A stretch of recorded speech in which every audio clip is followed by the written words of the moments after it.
here. Yesterday I did Gucci, and today Fendi, so it's hot.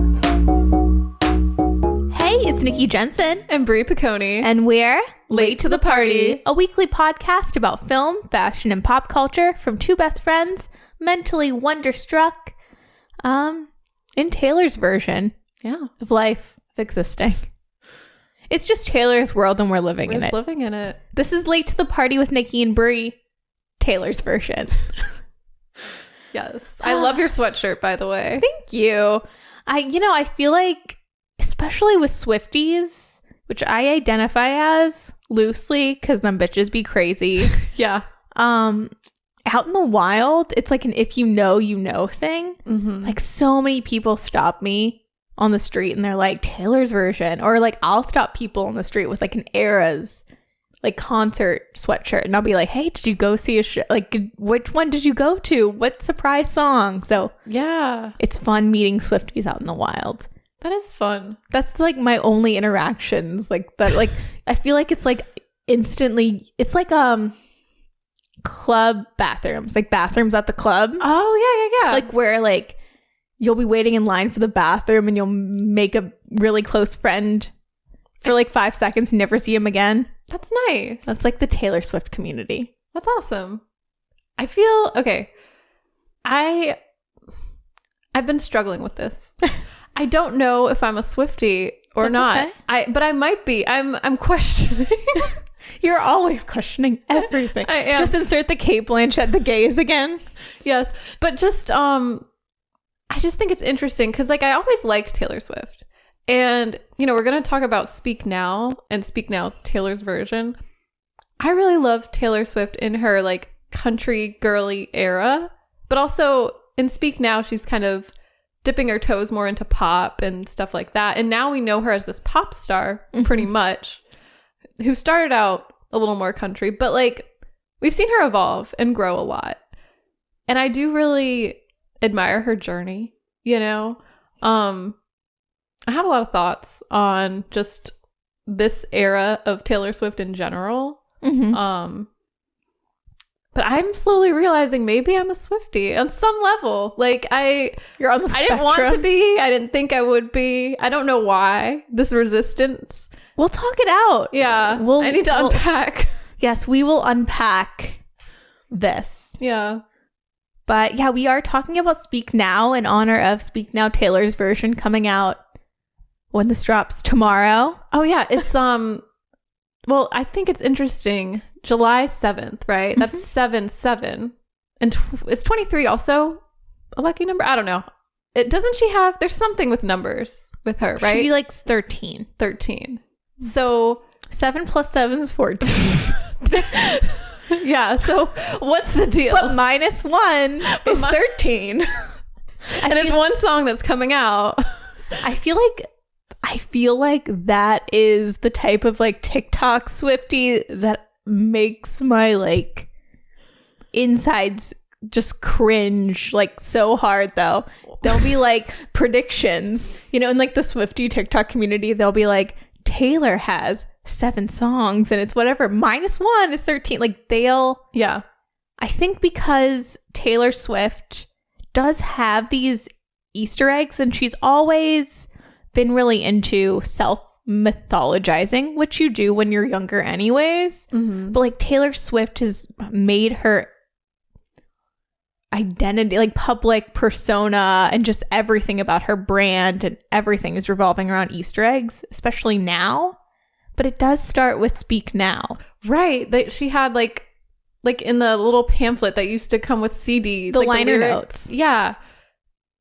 Like everything's in lowercase letters except certain letters are capitalized, right? To spell out certain things. Yeah. Or like who the song is about, like a secret message. I love that. I love decoding secret messages. See, I think I might end up being a crazy Swiftie. I feel like it's just starting because I didn't know this at the time about Easter eggs. Like I don't know. I kind of thought people were just crazy to read into things, but I didn't realize she was planting these seeds that early.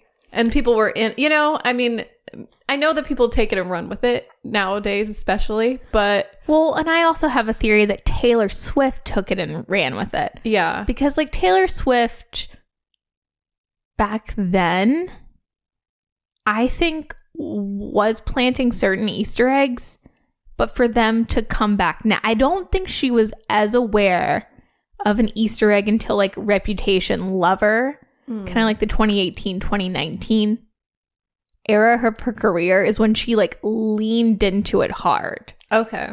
And I think she's always been that type of girl, that type of artist that has little things, but I don't think it was conscious until a couple years ago. Like she was doing it and was intentional, but not like in the way.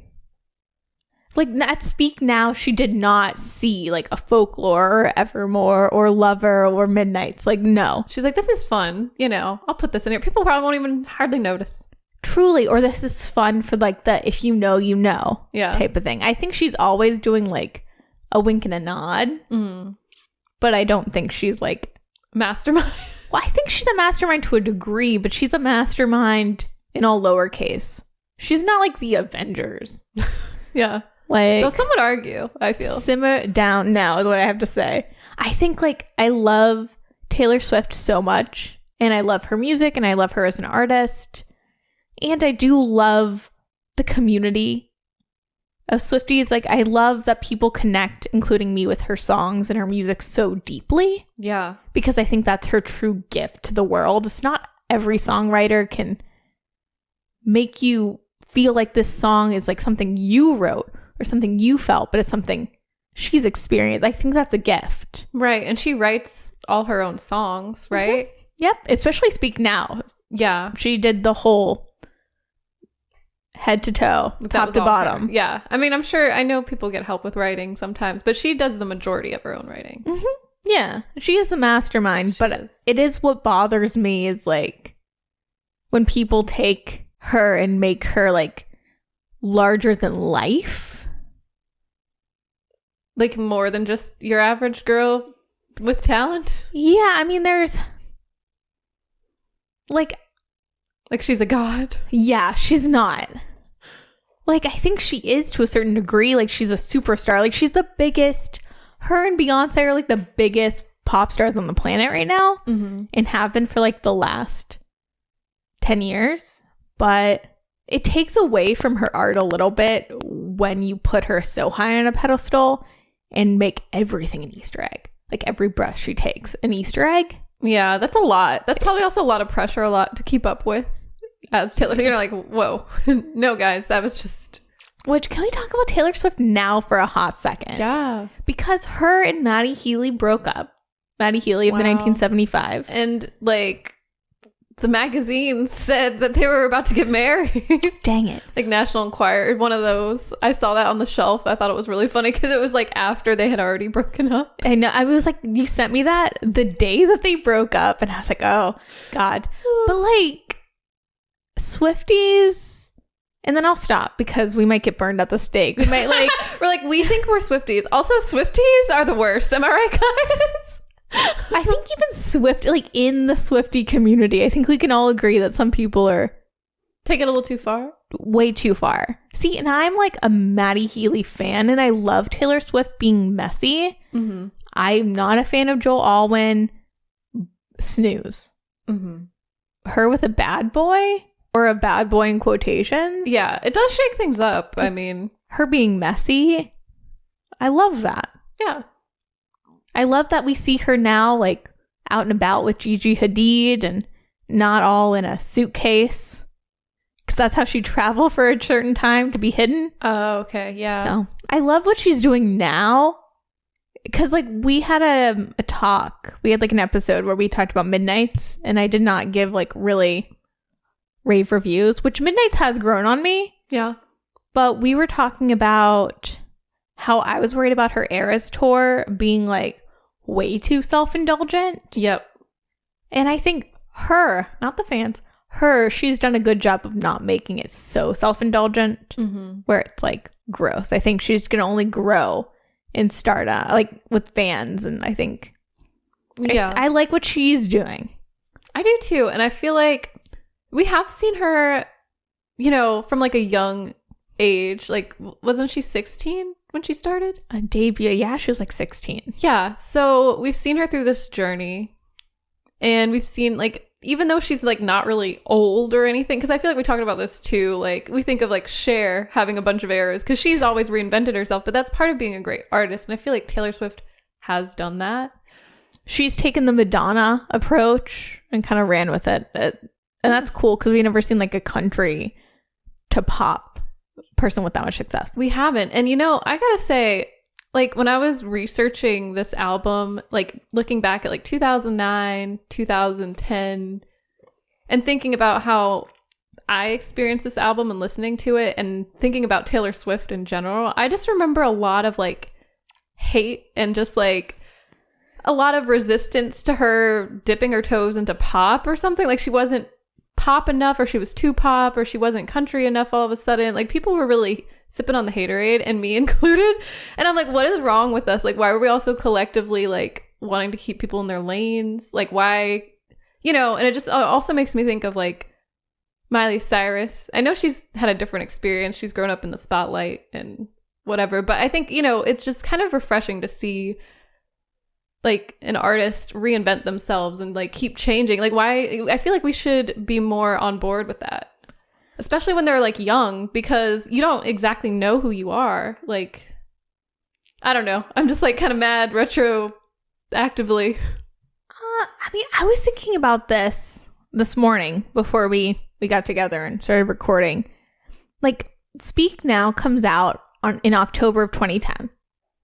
And that was a very interesting time anyways. We were in high school. Mm-hmm. So we're at that like perfect age where Taylor Swift is like an older sister, you know, she's like 5-6 years older than us. Yeah. But she's writing kind of for whatever age we are or close to that. Mm-hmm. So that's kind of cool, but it's also like people don't realize like now who Taylor Swift is was not who she was in 2010. Mm-hmm. Like this was after Joe Jonas, after winning the album of the year for Fearless. Yes. This was like curly haired Taylor. This is when she started gaining the reputation for being like just dating a bunch of guys and writing songs about them. This was, you know, going on Ellen and being like, Joe Jonas broke up with me in a 27-second phone call. Yeah, I love seeing clips of her dragging Joe Jonas, though. It's so funny. Like, there's one of her, like, I guess there's, like, collector's dolls of, like, the Jonas Brothers, and there's a Joe one, and there's, like, a phone included, and she's like, oh, he's got, like, a phone so he can break up with his other dolls, and she has, like, a Barbie. I don't know. It's just really funny. Oh, cheeky. my God. Those were from her. Do you remember her, like, MySpace YouTube era? I don't think I don't, you know, no, I don't, sadly, no.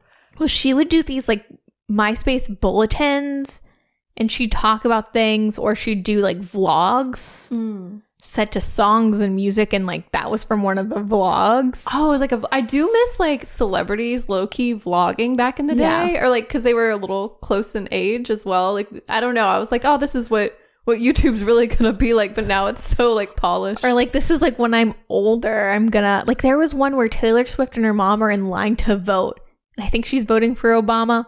I think that's what's the subtext. But it's cool to see her in line voting, and I'm like, oh, the next election, like I'll be able to vote. Yeah, you know, the original influencers. I know. I mean, you know, I'll keep my opinions about influencers to myself. But this era of Taylor Swift is a lot more petty and a lot more like young and unhinged, and yeah, like she's not like media trained. But I love that about her. I love that. It's great because this is like, she still has some confidence. I feel like, in a way, I feel like after this, it's almost like she, I don't know how to say it, but like,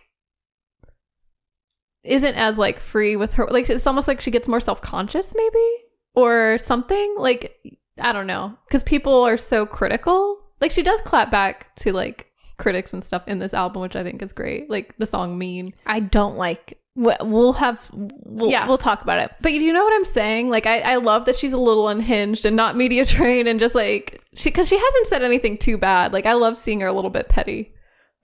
I think I have so many mixed feelings about that, but we'll like dive into that. Because this is also the album post VMAs. Right. I'm gonna let you finish. Okay, yeah. So like her stardom is just at an all-time high for Speak Now. Mm-hmm. But I feel like people our age, it was not cool to like Taylor Swift. Now it it's wasn't cool. Yeah. Then it was not cool to like Taylor Swift. If you like Taylor Swift, it was almost like you liked High School Musical or like Hannah Montana. It was like very like, oh. So for me in this time, Taylor Swift was like a guilty pleasure. Mm-hmm. Like I'd sing along in my room to Mine. Or like, you know. But you wouldn't let it show out in the world. No, definitely not. I was also like, at this point, I was like, I'm really into Bring Me the Horizon, guys. So shut up. Is this around the same time where she did that like song with T-Pain, that like parody song? Because I just unlocked that in my brain all of a sudden. Yes. Yeah, that was like a year before. Oh, okay. Yeah. Gotcha. Because I'm like, I remember being into Taylor Swift around that time, but like, I guess that was before it was not cool. I feel like it was like getting in. I don't know. Taylor Swift at this point, it was like her star was like rising, but also maybe just because we were like teenagers, it was like the teen cachet. It was not like cool. Yeah. Who knows why? But we were secretly doing it. It was kind of like a High School Musical thing back in like middle school. It was like, you know, everyone's watching Disney Channel. Yeah. But you can't say you like it. I always loved High School Musical. I never, at least that I can remember, was ashamed. Really? Yeah. I felt like I should be, but I was like, you know, this is too much fun. I waxed and waned. I remember when we went to see High School Musical 3 at the movies. Yes. And I wanted to watch it ironically. But everyone was having way too much fun. Yes, they were cheering when Troy was sweating on the basketball court. Which was hilarious, but also like fun. It was too much joy to like, ironically like it. Kind of like One Direction at this time. Oh, yeah. Yeah, I was... It was like funny because it was like, I was like, I'm going to ironically like One Direction. Mm-hmm. But then One Direction themselves started being very ironic with it. Yeah. So it's like, does that cancel itself out? Yeah. But what I do love, to circle back to Taylor Swift, especially in this era, I love how just unabashedly like romantic and just optimistic and just heart on her sleeve she was. Yes. And she still is. I think, you know, her as a lyricist and a songwriter and just as an artist, I love how she's never wanted to be cool. She's like, this is who I am and this is what I want to talk about. And I think that's why people respond so much. And I think that's why people still to this day think of Speak Now as their favorite. Not my favorite, but I love it. I love it too. Yeah, I'm not entirely sure what my favorite is, but it might actually be up there, at least one of them, because I really do love this like mix of like country and pop.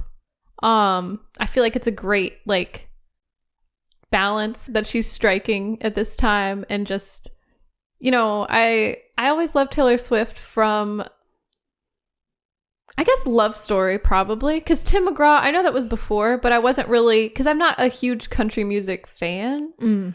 But I think also because it's written from like a female perspective, like she's a young girl, I was a young girl, you know, like you just kind of, I don't know, because I feel like country has so many male singers. I mean, there are great, you know, there's Shania, Faith Hill. But we always knew Taylor Swift was going to be different. Like she came onto the scene and just kind of ran away with the sauce, you know? Yeah. So I don't know. I just really like this album. And I remember more songs than I thought I would.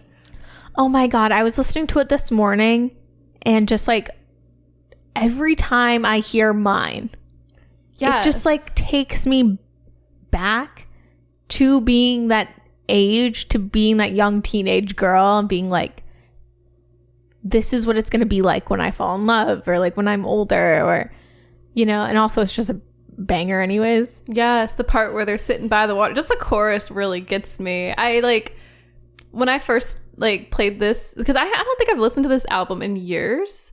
I go through phases. Yeah, I remembered all the words. But then Mine into Sparks Fly, like I know that's like a Swiftie like favorite.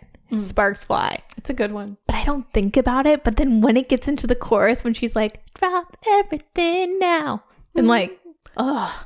Yeah, and even Back to December, like that one was so good too. I love Back to December.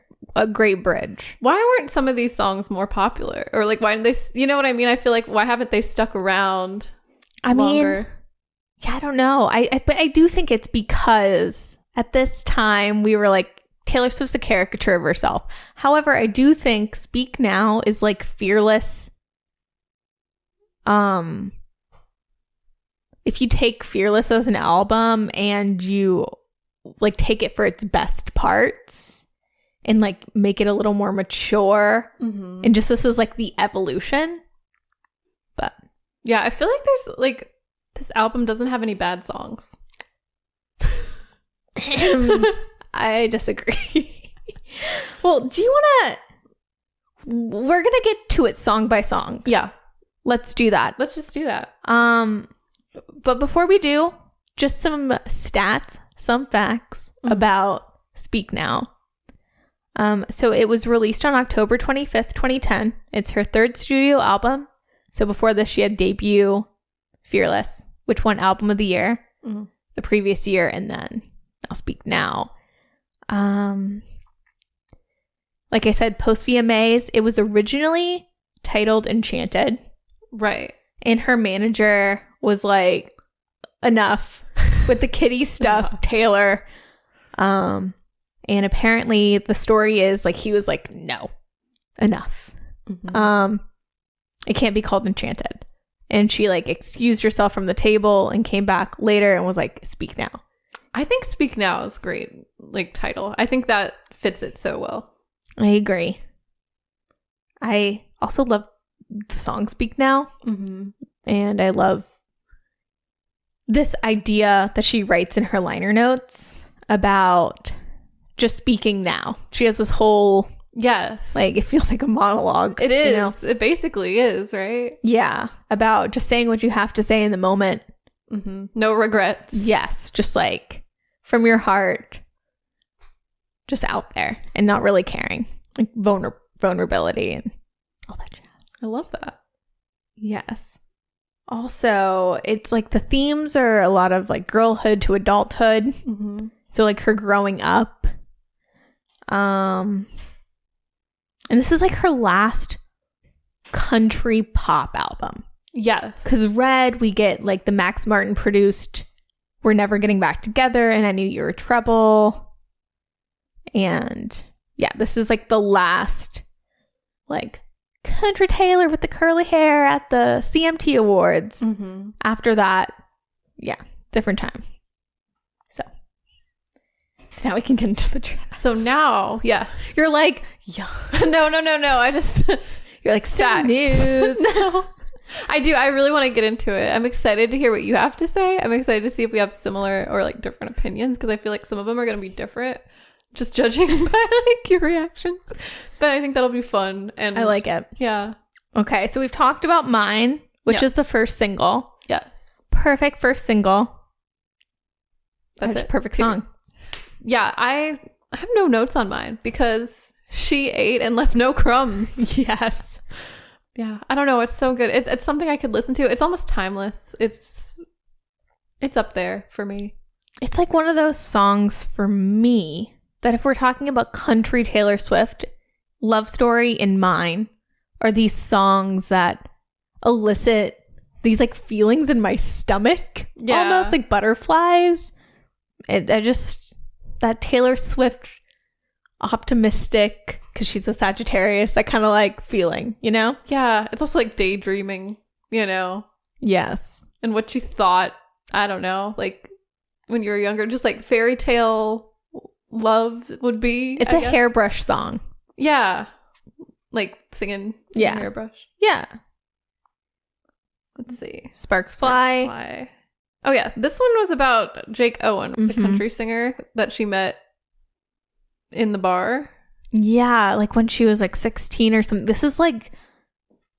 She wrote this song back when she was writing her debut album. And it was Like, she played it at a couple shows in 2007, and it became like a fan favorite, so much so that by Speak Now, she put it on the album.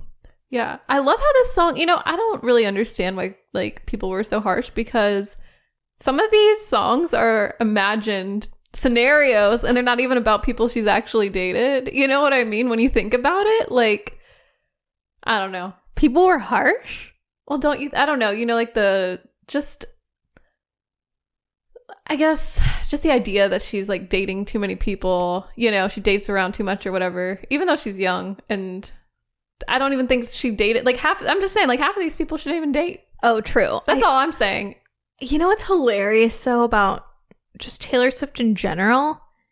I feel like people that review her albums, like the critics in that way, give a lot of praise to Taylor Swift. Mm-hmm.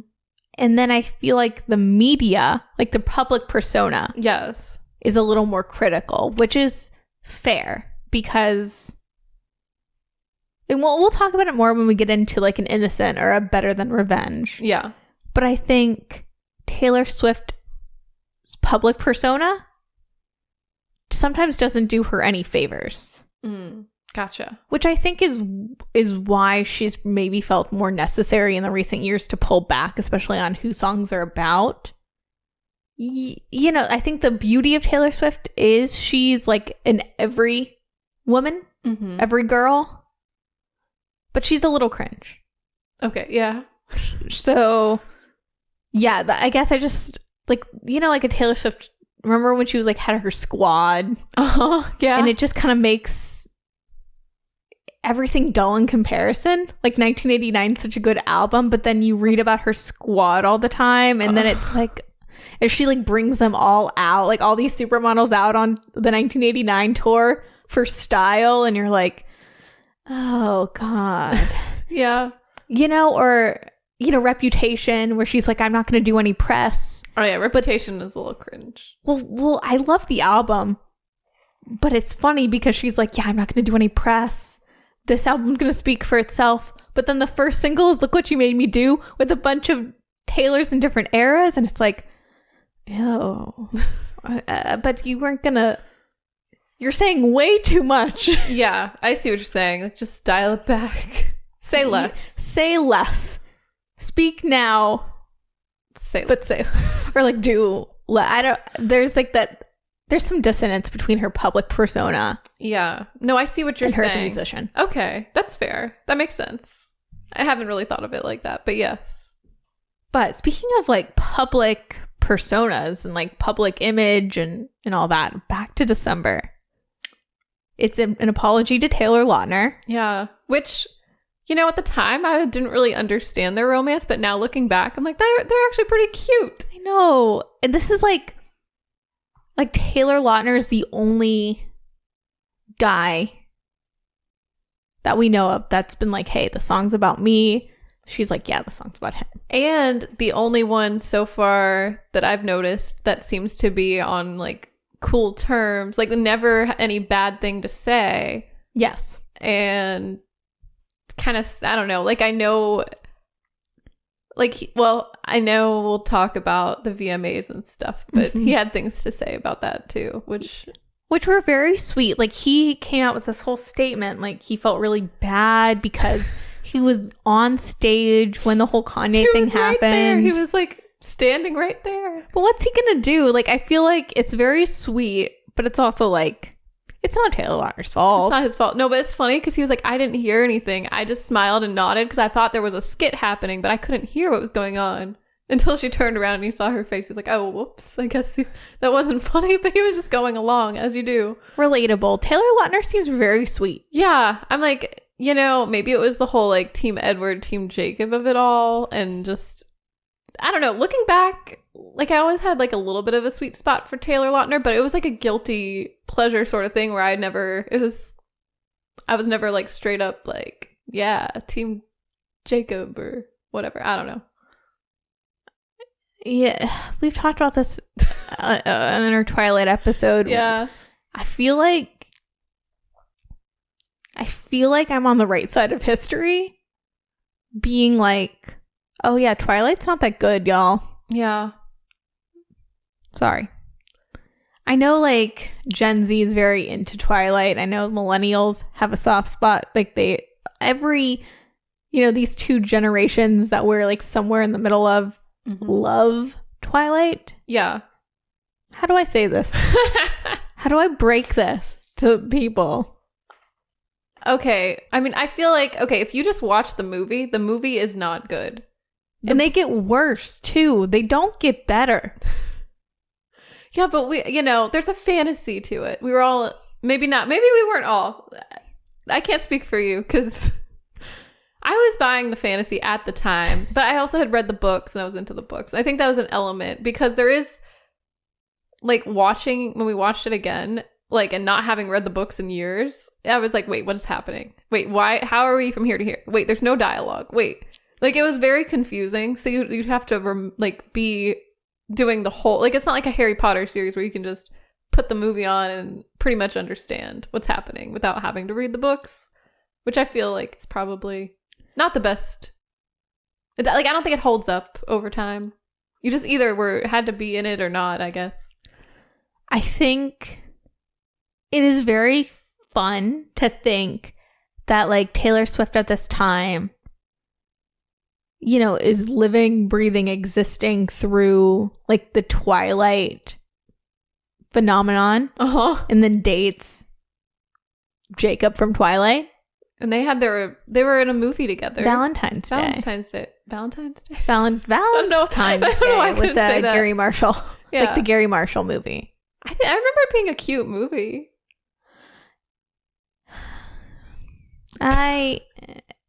Sorry.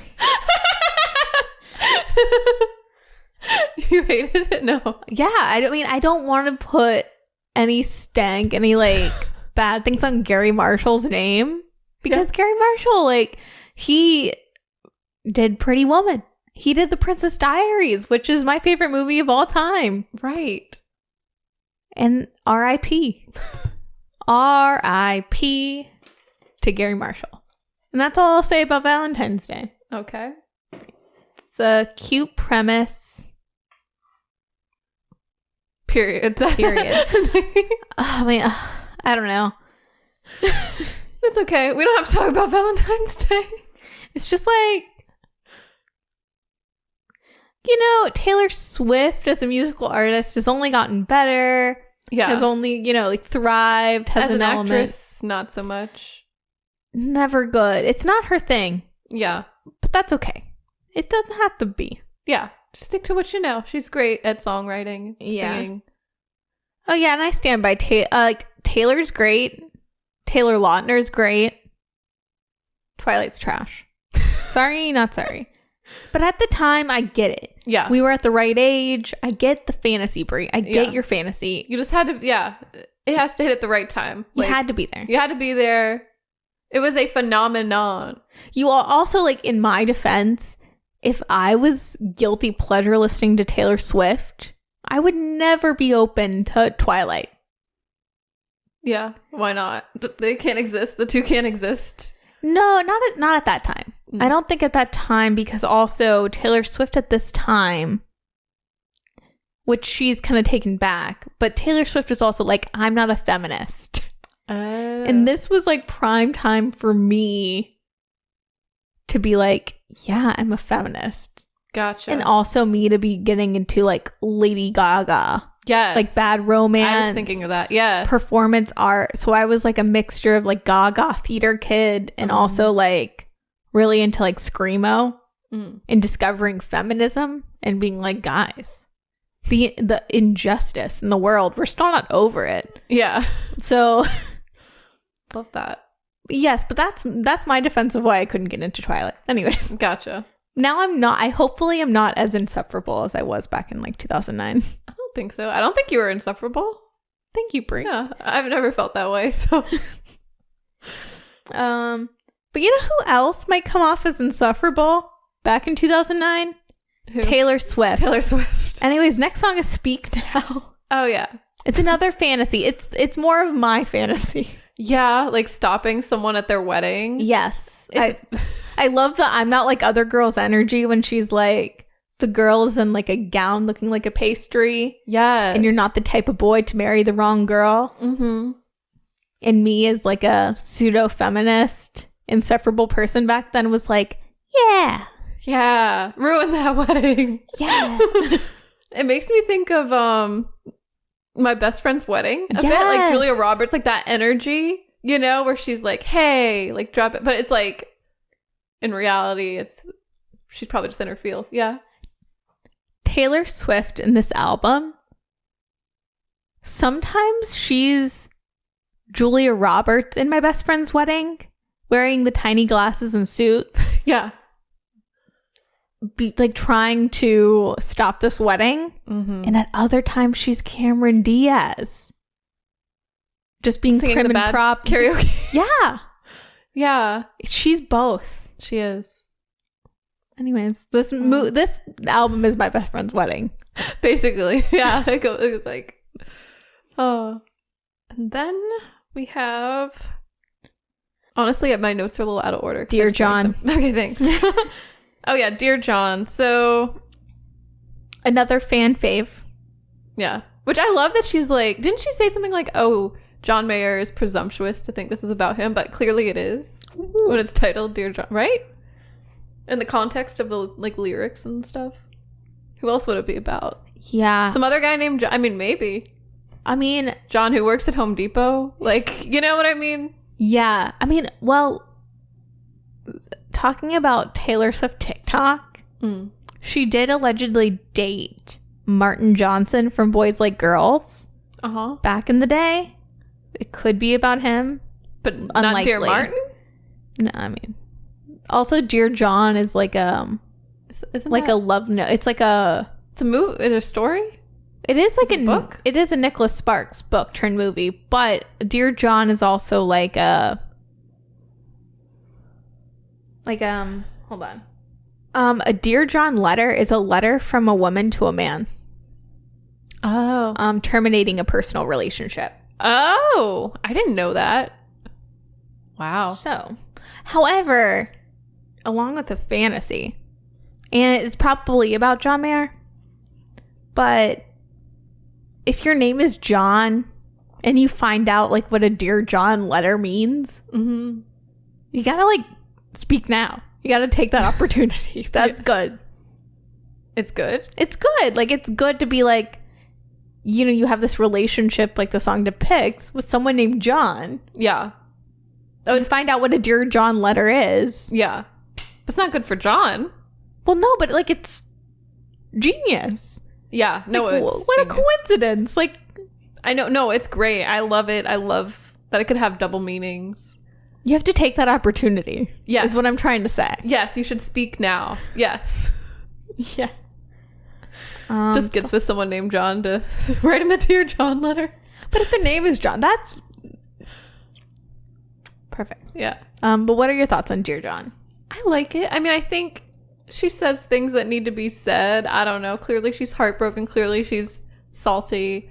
You know, she's like young and impressionable at the time. And I don't know. John Mayer, I don't know how I feel about him. I don't know much about him as a person, you know?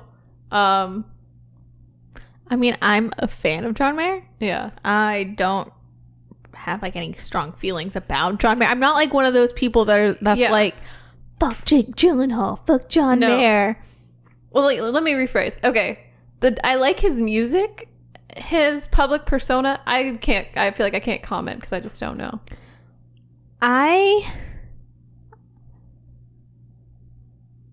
As far as like John Mayer's public persona, I think he's entitled to like date whoever he wants. Mm-hmm. You know, say as many insulting, dumb things about Jessica Simpson as he wants. Like, he's entitled to that. I mean, it maybe like makes him look like a douchebag, but like, But he's wrote some bops. Also, like, I get it. Like I have a sensitive spot for John Mayer. Mm. Like, and I know like on his first album, Room for Squares, he has this song called My Stupid Mouth. Oh. which I think about often because he just says things? yeah, because he just says things. And I think like as much as I relate to a Taylor Swift, I also relate to a person like John Mayer or Maddie Healy that says things to be salacious, to be witty, to be clever, and like has to put their foot in their mouth. You're like, oh no. Like as much as it's gross and wrong to say like Jessica Simpson's like sexual napalm, I understand how that could go from your head out your mouth. Like I totally I get it. I do. I'm you're probably glad I'm not a guy because I would do terrible things if I would be John Mayer if I was a man. Oh my God. Or a Maddie Healy. Like I get it. Oh, that's hilarious. And it but saying, speak your truth, Nikki. Speak now. But saying stupid things like that to be funny, to be clever, doesn't make you a fun person to hang out with, is my big lesson. Nick, I have to tell you something. Mm-hmm. You are not who you have been. You are still innocent. Thank you. If Taylor Swift can forgive. Oh, Dear John. Back to Dear John. Back to Dear John. I like that the song exists as someone that at 19, 20 dated someone that was like 32. I understand the dynamics. I understand. Oh, I thought you said you did. When I was like 20, I dated someone that was like 30, 32. Oh, yeah. I forgot about. Okay, sorry. That was like a blip. I know. It was like a blip, and I'm sure that's how Taylor Swift feels about John Mayer. Yeah. Or maybe not, because would have, could have, should have. Yeah. Which is my favorite, like one of my favorites on Midnight. Oh. That's a superior song. What was my point? I think Dear John's relatable, especially in like the way, like when she talks about dynamics, about like, you know, how she aced all his tests and still not good enough. Yeah. And like, I think like when there is like a age difference like that and there's like a dynamic shift, like I think as the younger person, especially like at a really impressionable age like that, you take pride in acing tests and like being like, oh, okay, we're like on even playing field, whatever. But at the end of the day, they don't view you as that. So it doesn't really matter. There's still going to be that. Some type of dynamic. Yeah. Yeah. I hear you. Any other? I do have some thoughts. Yes. Just like the sound of the song in general. Like it's the guitar, the like sad, like it sounds Gravity. Yes. It reminds me of Gravity. Like you say you don't like John Mayer. No. Back to 2014, walking past Bree's room for like 2 whole months, turned up Gravity by John Mayer over and over and over. I was going through a tough time. Gravity was working against me and it helped get me through. You're right. The morning, like as soon as I woke up in the morning, Gravity. It'd be like on repeat. And you go to bed. I'd be like, hey, Bree. And you'd be like, Gravity. I just need to be alone right now. Closes the door and blasts Gravity.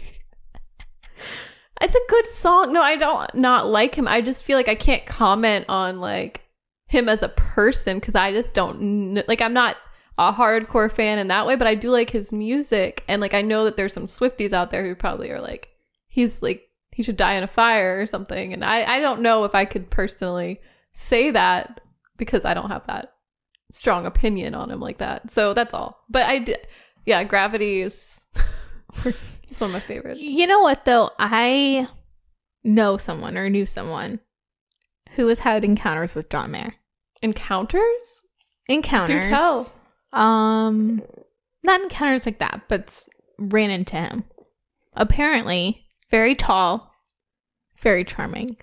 So maybe you'd fall in love with him. Maybe he'd have the Che Diaz effect. Damn. I think it's that haircut. I think he would have the Che Diaz effect on me. I think so. If he started playing Gravity or like what song? No. What did you say? Like my stupid mouth? No, I mean definitely not. That would remind me of me. You're like, no, ew. You'd like run the other way. You'd be like, this is a bad decision. No, I just think like John Mayer in general probably could win me over. And that's on that. You're like, blah. Like you're about to throw up all over, like projectile vomit. Sorry. Woo. It does. Dear John kind of reminds me of Phoebe Bridgers' Motion Sickness, which is about Ryan Adams. Oh, I don't know if I've heard that one. It's a great song. But, I mean, you know what? At least John Mayer isn't as insufferable sounding as Ryan Adams. Like, as a person? Yeah, as a person. Like, have you read or listened to, like, Meet Me in the Bathroom about, like, the 2000s, like, garage rock scene? And how, like, John Mayer comes across as a lot cooler than Ryan Adams, Ryan Adams was, like, trying to get people hooked on drugs. Damn. And just, like, showing up at parties and being like, you want to write a song? You want to write a song and do some drugs? Yeah, you want some drugs? Do you want to write a song? Like, so, at least John Mayer isn't like that. Yeah. True. Mean. Anyway, wait.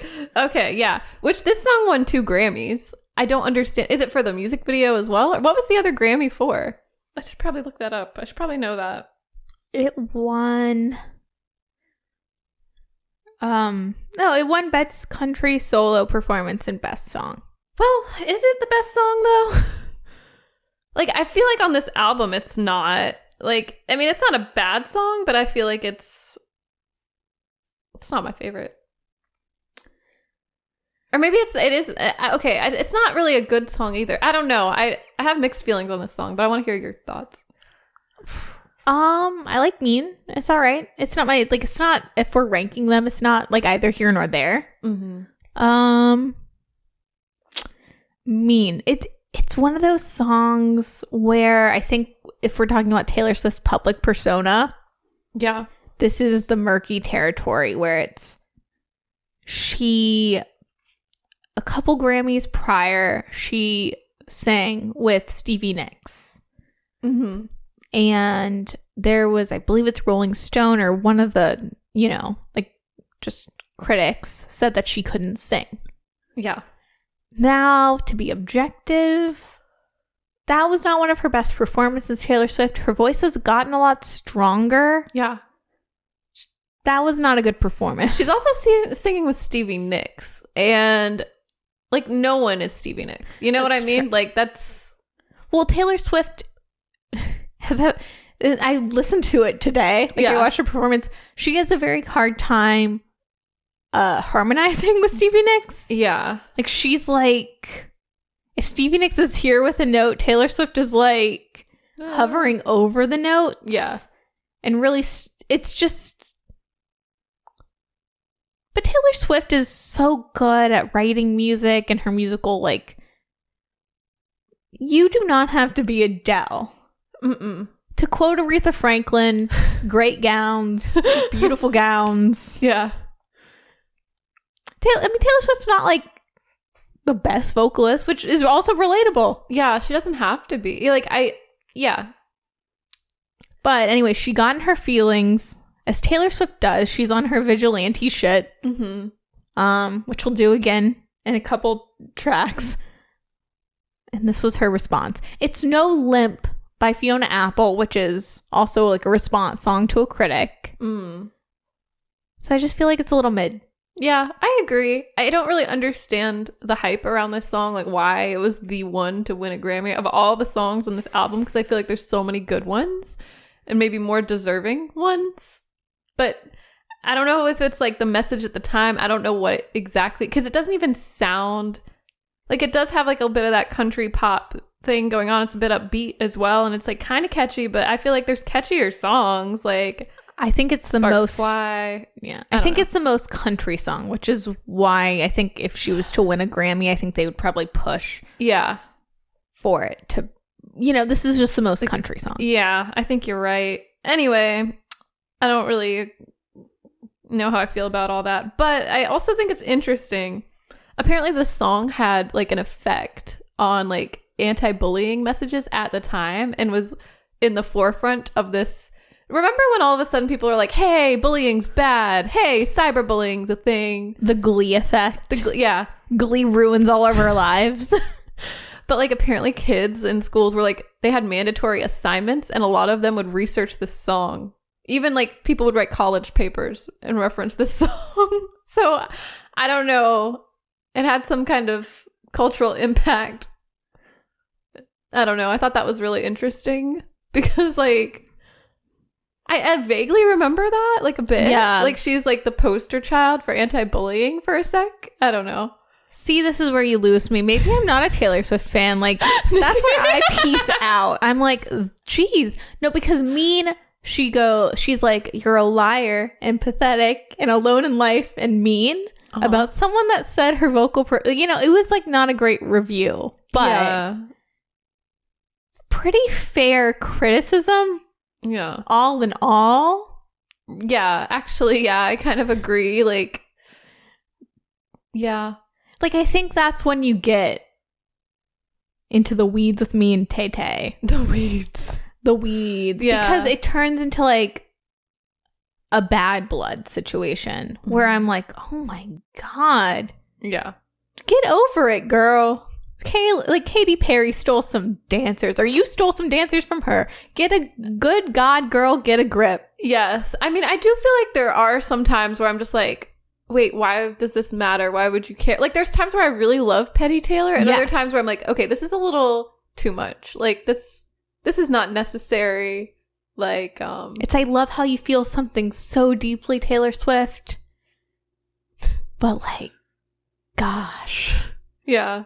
The self-awareness is a little too, that's where like you get into like self-victimization and like a little cringe. Yeah. I don't know. And oh, do you want to talk about the next song? The Story of Us? Yes. I like it. I like the song, but I like when she's like, next chapter. Yeah. And I like how this song's a little more rock. And I like the music video. I remember like at the time really liking the music video. She's like at this like college scenario. There's like a library. I don't know. It's like mostly the dancing. I think the choreography and the change of the settings, and I don't know. Yeah. Things are unraveling around her. I just enjoy this music video a lot. I do too. I love also like the song came to be because she was at allegedly an award show with allegedly John Mayer, a couple seats away from her. Mm-hmm. But like, who hasn't been there after you've broken up with someone or had like this weird situationship with someone, and like you gotta just like pretend like it didn't happen, or like you're looking at everything, just not looking at each other, wanting to speak. Yeah. So I do love like, especially with this album, how you get like the Taylor Swift today as a fairy tale side of her, but you also get like the fantasy facade is kind of a way where like I like a This or a Dear John being like, okay, this is like the real world, and this is what I'm going through, and I'm not just like imagining these scenarios. Like, this is like how it actually is. I like it. So I guess thank you, John Mayer, in a weird way, for giving her, I don't know, I think I have hot takes anyways on just, you know, I think it's like different if you've had like something actually like bad happen to you with someone older than you that you've dated, like predatory. I don't think John Mayer, from all accounts, was predatory in that way to Taylor Swift. Just like a jerk. Just kind of used her. But I feel like that we all have things in our life like that like make us, you know, from like an innocent girl into a more mature person. Like, I think it's all about life experiences, and I like how she shares that vulnerability with us on Speak Now. I agree. So don't fuck John Mayer. Like, I'm against that with the Swifties too. Come at me, Swifties. Any more Story of Us thoughts? Not really. I didn't have too many thoughts on it. I do enjoy the song, and I like when she just speaks during songs in general. Like Better Than Revenge, when she speaks on that one's kind of fun too. But like, what is our next song? That was it. Enchanted? Never Grow Up. Oh, it's Never Grow Up. Dang, it's cute. I have no thoughts on it. I have thoughts. Okay, hit it, Brie. I like got emotional listening to it, and I didn't expect to. Like, I don't know. It just got me thinking about life and growing up. I don't know, because you think about, I don't know. I feel like it's kind of a mature song for being that age when she wrote it. Yeah. I don't know. And when she like talks about her mom like dropping her off at school or something, and I don't know. That part gets me. And just like the idea, I think, of growing up, like, or like getting your heart broken. Like, I don't know. Nikki, you look like you're like, I have no thoughts, but you look emotional to me. I mean, okay, we'll talk about it. I think the song that gets me emotional from this album is Long Live. Oh, okay. So I'll be there right with you in a second. Gotcha. When we get to that one. Yeah. Okay. Gotcha. Well, anyway, this one gets me. And that period. That's all I gotta say. It's like I can only listen. It's not really a bop. It's not something you just like want to put. It's like if it's raining outside and you're feeling emotion. It's very sweet. Yeah, It's a sweet song. it is. Didn't she write about her godson? Right. Oh. I think. I don't know. Oh. I think that's how it started. I mean, it seems like she writes a lot about her own experience too, though. Growing up, it sounds like. Anyway, Yeah. Enchanted. Enchanted. The best song on this album? I really love Enchanted. I love the build up.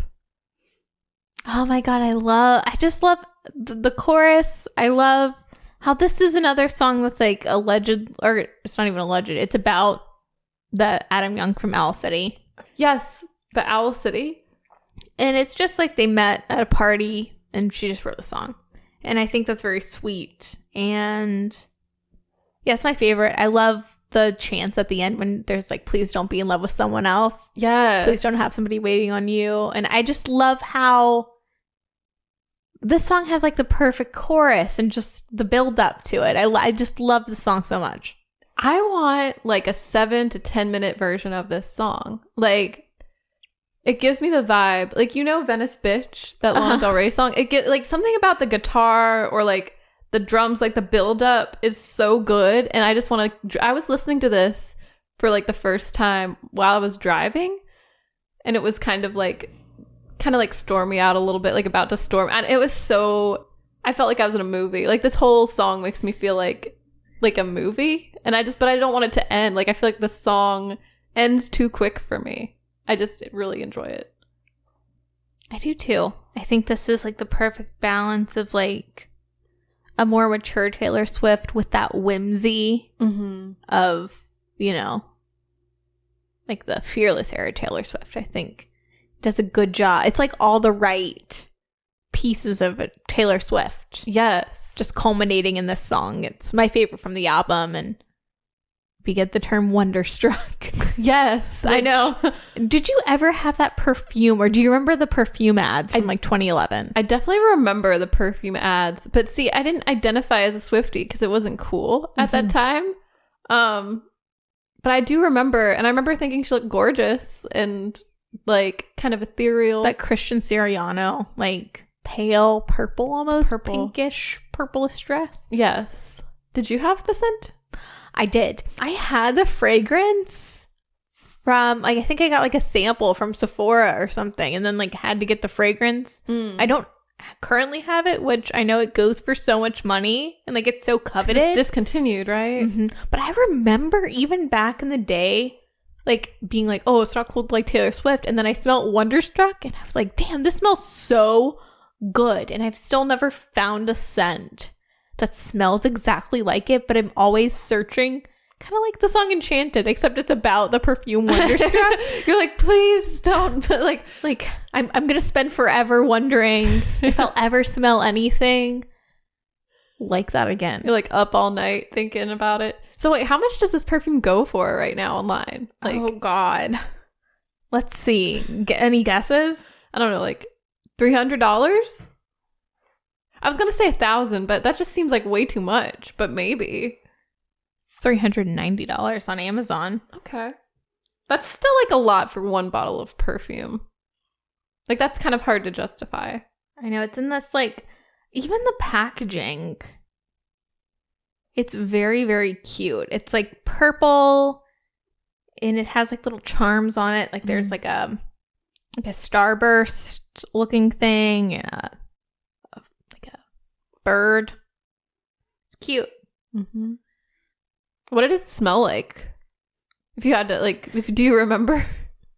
Let's see if they have any notes. I remember it smelling like vanilla-y, but also floral. Okay, it says opens with the sweet and floral tones of raspberry, apple blossom, and the scent that deepens into sweet vanilla and honeysuckle. Ooh, that sounds really good. Yeah. Dang. It was great. Never had a scent the same, huh? Nope. It's unfortunate. But what about revenge? Some time for revenge. Oh, revenge. Okay. Better than revenge. Better than revenge. Okay. I like this song because it reminds me of Misery Business. Like, you know, she said she was influenced by Hayley Williams.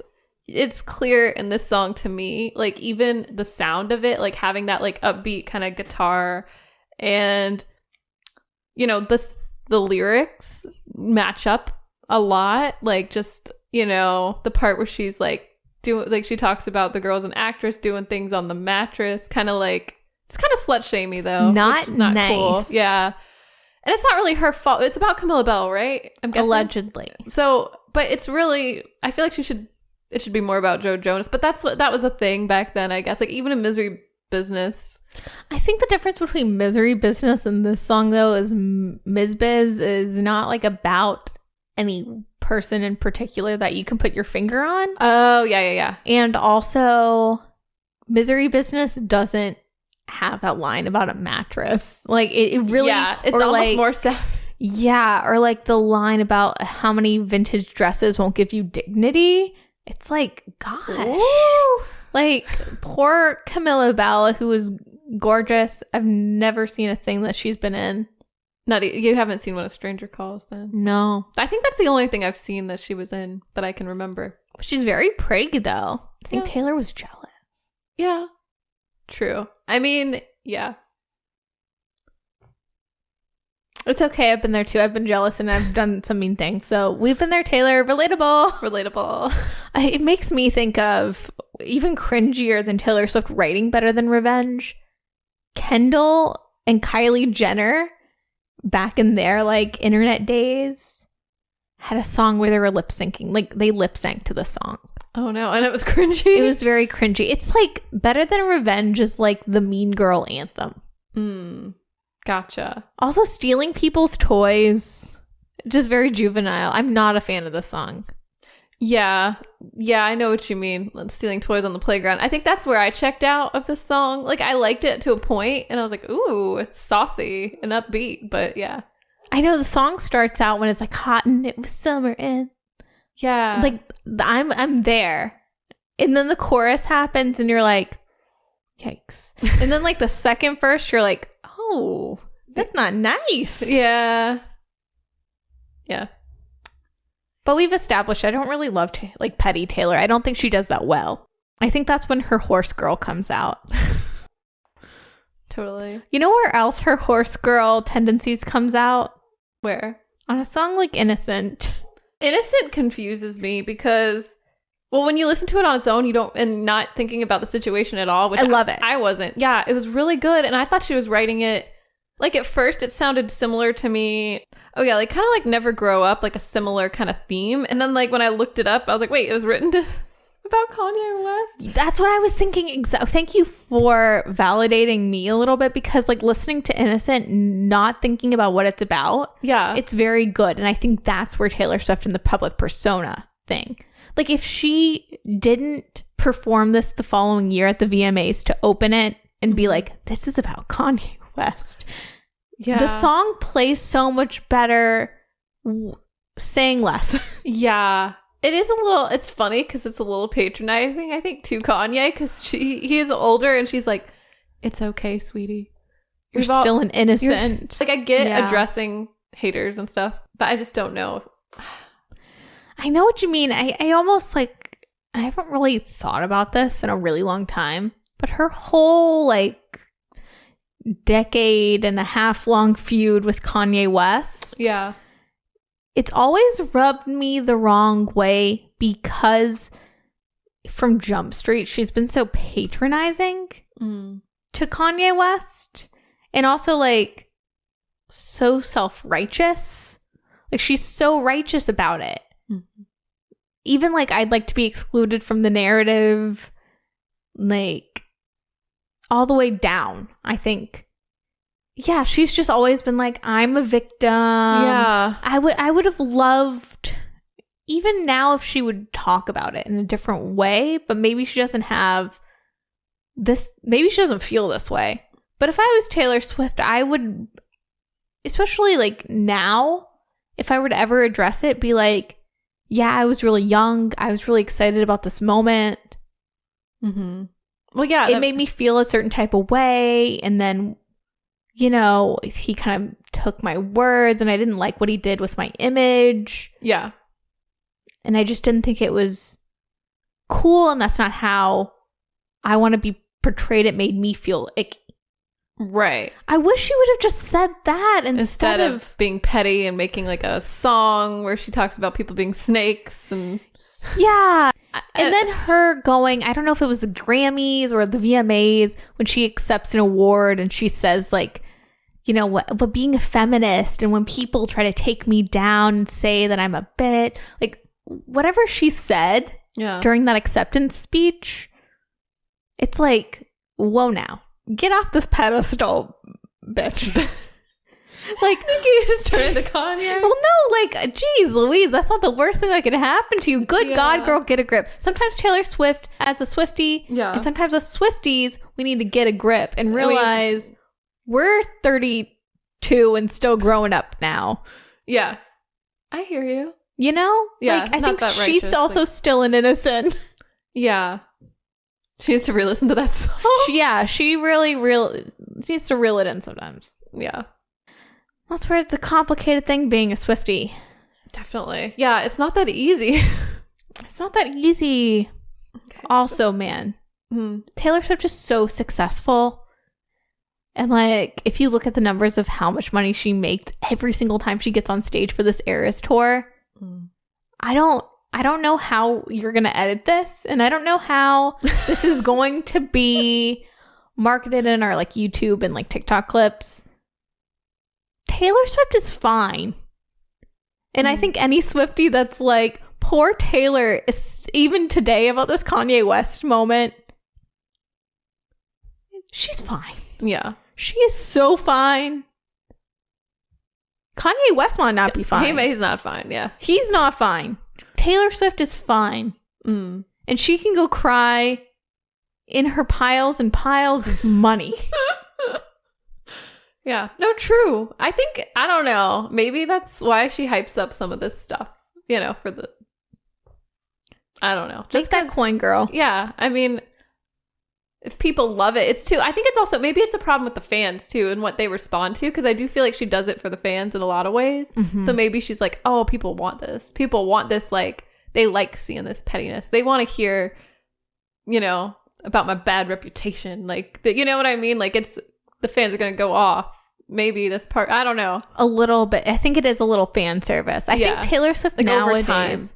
Yeah, I agree. I think Taylor Swift nowadays is a lot cooler than this era of Taylor Swift. I think she is a little more like, that's what I'd like to believe with like songs like Anti-Hero. And she's giving like vigilante shit for that. She's being more, she's becoming more self-aware, right? I think so. I think so. Yeah. And then we get to the end of it. Do you have any feelings on Haunted? I know that's a fan fave. The Last Kiss. Yeah. No, I like Haunted a lot. I think I like when there's like a soulful electric guitar breakdown in the middle of a song.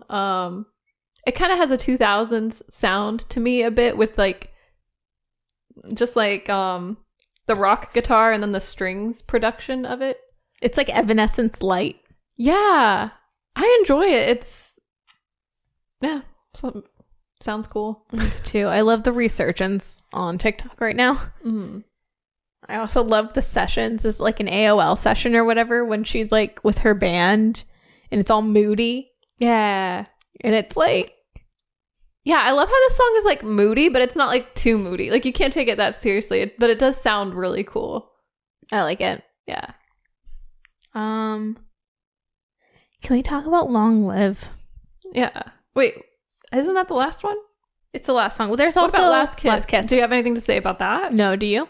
No. Oh, but before we get to the last song, I just realized I totally forgot. You know the song she wrote to, gosh, what's his name from Owl City? Enchanted. Yes. Enchanted. She wrote it to Adam Young, right? Mm-hmm. He wrote a response song. Anyway, I just think that's hilarious because he was also too late with the response.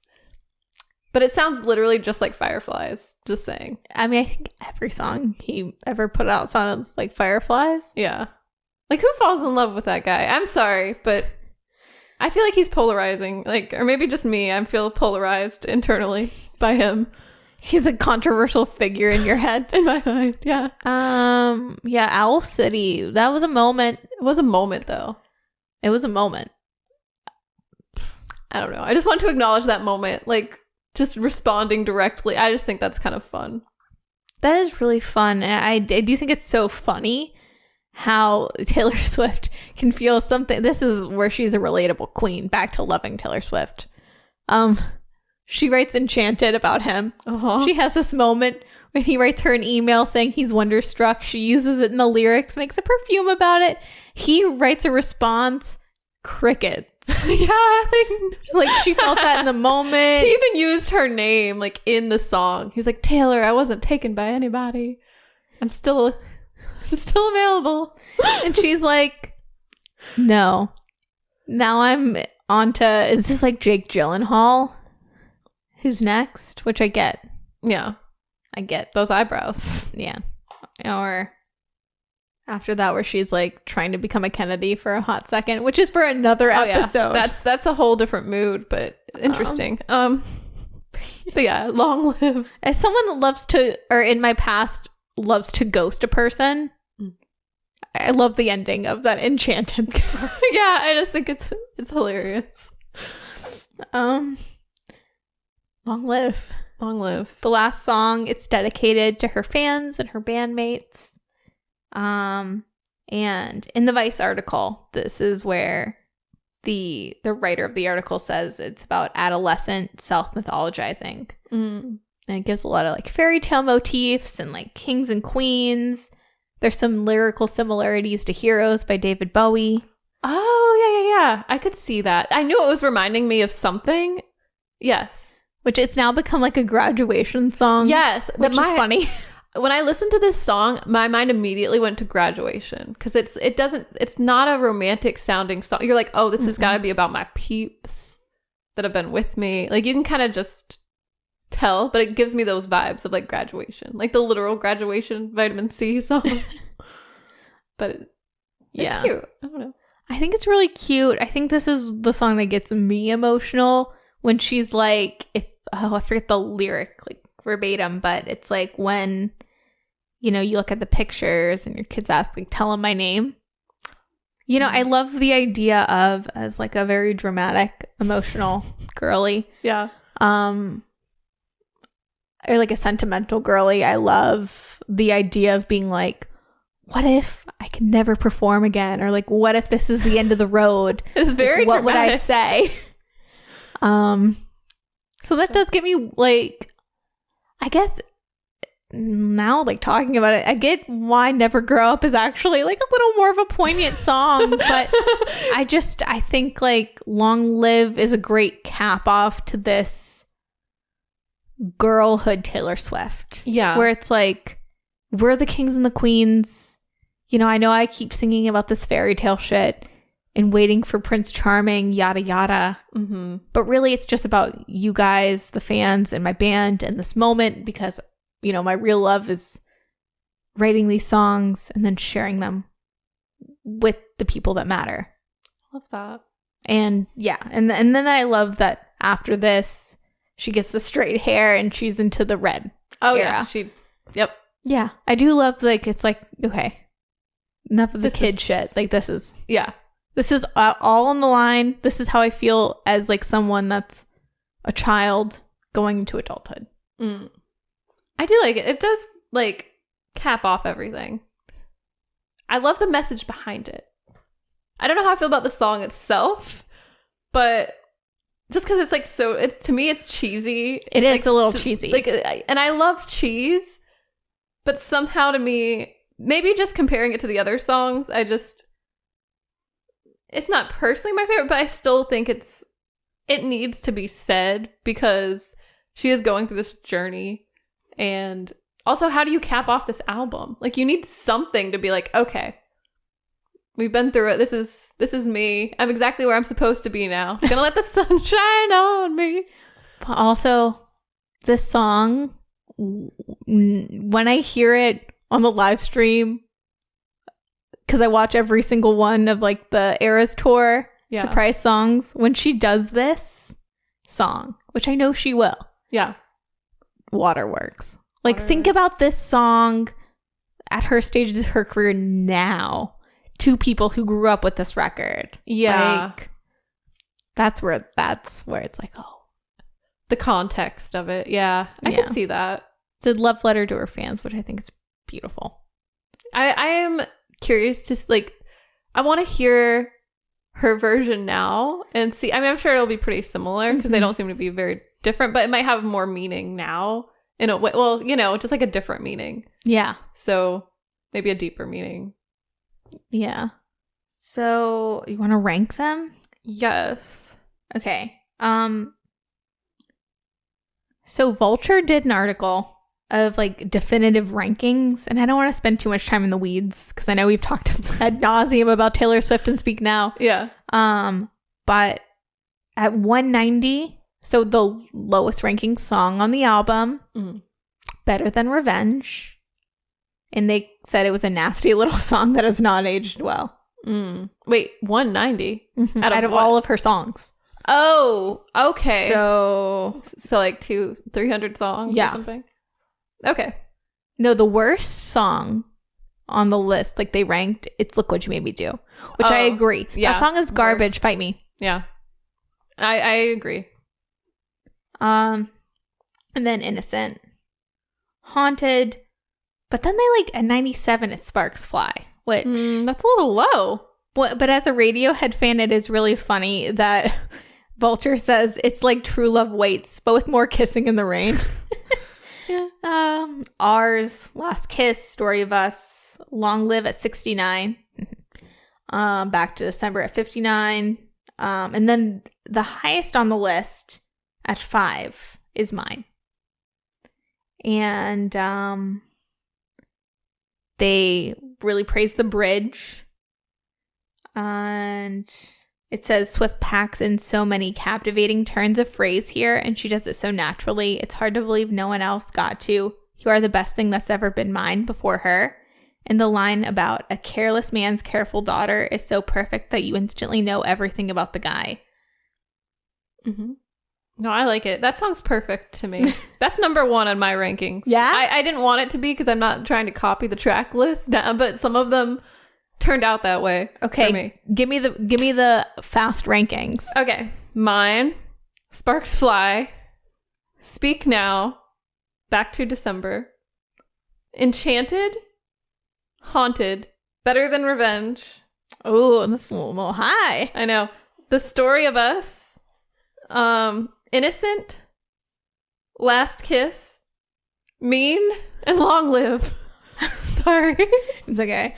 And mine is Enchanted, Mine, Sparks Fly, Dear John. Oh wait, I didn't even mention Dear John. I'm sorry. Yeah, is it higher or lower? It's in the middle. It's like before The Story of Us, and I didn't mention Never Grow Up. That's also higher up there for me. I'm sorry. I wrote this down kind of sloppily. So Never Grow Up is 1, 2, 3, 5. Anyway, sorry. Go ahead. So Enchanted, Mine, Sparks Fly, Dear John, Back to December, Speak Now, Long Live, Story of Us, Ours, Haunted, Last Kiss, Mean, Better Than Revenge. Okay. Yeah. It's pretty fair. Yeah. I feel like we had some similar thoughts on some of them, but For sure. like Mean is definitely at the bottom. Well, Mean is a good song. Yeah. Mean would be a better song if Better Than Revenge. I feel like But I just see not a fan of the Petty Taylor. So. Yeah. And see, that's where I'm like, maybe I I mean, don't get me wrong, I don't like that it's about Camilla Belle, but I think if I take that out of there and just listen to the song, I think it's a bop. And like mostly for me, it just reminds me of Misery Business, and I think that's why I like it. So it's, out of context, I think I can really enjoy it. And that's how I feel about Innocent too. Like it's a little bit higher, sort of in the middle for me, because I think I like it in itself, but I don't know how I feel about it being like directly to Kanye West. Same. I think that's where things get murky. But this is a great record, just top to bottom. Yeah. And just as a whole, because I know it's like a loose concept record. Mm-hmm. Yeah, just it's great. I think it's a good way to cap off this era of Taylor Swift. It's a good time capsule. Yeah. Holds up. And mine slaps. That's what I was going to say. Mine is the song on this album. Yeah. I think it should make a reprise. It should come back, and I feel like it still holds up as a song like that could fit in to today's like popular songs, Yeah. For me, it's like that and Enchanted that really are just the standouts. Yeah. That stand the test of time. So long live those songs. Well, before we wrap this up, Brie. Yeah. Or wrap up the Taylor Swift of it all. Taylor Swift tomorrow is releasing Speak Now, Taylor's version. Mm-hmm. Thoughts? Are you excited? I am excited. Like, now that I've had a chance to re-listen to this album, like front to back, I'm excited to hear like Hayley Williams on one of the tracks. Like, I think that's going to be interesting. Like, I want to hear what's been in the vault all this time. Oh my God. If we're talking about the vault tracks, which are my like favorite of these re-recordings, like Red's my favorite Taylor Swift album. And like her with Phoebe Bridgers on Nothing New became like, if I'm doing a whole master list ranking of Taylor Swift songs, that's like up there. Yeah. So I'm excited to see her do one with Fall Out Boy, Hayley Williams. I'm excited to see what the heck When Emma Falls in Love is about, because allegedly she was really close to Emma Stone at the time, and allegedly it's about Emma Stone and Andrew Garfield, which back in the day, I stand them so hard. Interesting. Huh. Yeah, I remember that too. I remember really shipping them. Yeah. And Emma Stone isn't on the train. No, I'm just kidding. I know she's not like a singer, but she sang on La La Land. That'd be hilarious. That would be really funny. Just on background vocals. Yeah. But Taylor did share a tweet on June 5th. It says, "I'm very excited to show you the back cover of Speak Now, my version, including the vault tracks and collaborations with Hayley Williams from Paramore and Fall Out Boy. Since Speak Now was all about my songwriting, I decided to go with the artist who I feel influenced me most powerfully as a lyricist at that time and asked them to sing on the album. They're so cool and generous for agreeing to support my version of Speak Now. I recorded this album when I was 32 and still growing up now." Oh, so she is and nodding. Can't wait to unveil it to you on July 7th. She has listened to Innocent. She's like, oh, you know what? Yeah. Which I'm just like slow clap. I'm like, yes. Love it. I am so excited. It's one of, I've been either here nor there on the Taylor's Version album, like covers. Yeah. Oh my God. You've seen the album cover for Taylor's Version, right? I don't know that. Is this yes the album cover? Yes. Okay, then yes. Oh my God. She looks beautiful, perfect. I'm in love with that album cover. I think she looks gorgeous. Yeah, she's like giving like Swan Princess vibes to me. She's like, not that she was ever really an ugly duckling, but I feel like she's blossomed so much. And, it's like a nod to her dress that, from Speak Now, right? The purple. Which, Speak Now is purple. Yeah. To me. That's the purple. Yeah. It's just like, I love how, because I know on the deluxe version, she has a red dress. And originally it's a red dress. Right. But Very interesting. Speak Now is purple to me, and I love how she looks on this album cover so much. Mm-hmm. And you're right, she just blossoms. Like, she's beautiful. Yeah.